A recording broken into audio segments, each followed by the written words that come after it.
Hello everyone and welcome to this new class on the history of typography. We find ourselves at the end of the 18th century. In the previous class, we saw the so-called transitional typefaces that will lead us to the so-called Didones, or modern Roman typefaces. Here on the screen, we see how this typeface looks, which, as we were saying, is an evolution of the transitional typefaces, and they are called Didones because they were designed by Firmin Didot, a member of a very important family of printers and type designers named Didot. We must highlight that the main inspiration for the Didot family to develop this typeface is the typeface we saw in the previous class, known as Baskerville. Building on that typeface, Firmin Didot increased even further the characteristics, primarily the contrast. This typeface is also defined as neoclassical and evocative of the Age of Enlightenment, of the French Enlightenment. Here, on the right, we see a manuscript from that period where this typeface was already used. It is also noteworthy that the Didot family, apart from creating this new type family, will redefine the standards and measures for the use of typefaces. We had seen how Pierre-Simon Fournier had proposed a typographic system based on points, but without a standardized basis behind it, so Didot redefined that concept using a metric system of the time, which was the French inch. Thus, a Didot point became 1/72nd of a French inch, that is 0.376 millimeters, slightly larger than Fournier's 0.35, and a Cicero became 12 Didot points. This system was standardized in France and much of continental Europe, while in the Anglo-Saxon world, the Anglo-American point became popular, which later adjusted to the postscript point, the one used in Indesign, equivalent to approximately 0.35. These are slightly technical things, but well, just remember that the Didot family, which was like a great dynasty in the world of typography, also contributed to the measurements and standards for typeface use.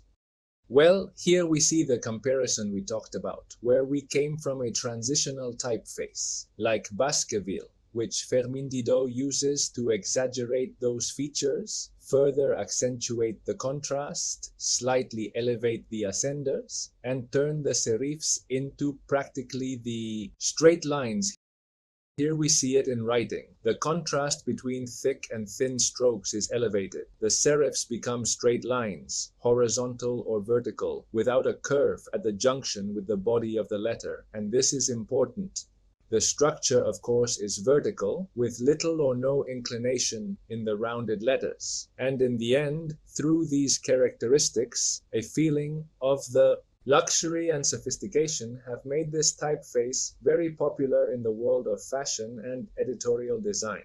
Here, for example, on the right, I show you the cover of an issue of Harper's Bazaar magazine, where a Didone typeface is used. Alright, from then on, a process will occur where other type foundries will redesign this Didot typeface, but instead of exaggerating its characteristics even more, they will take a step back.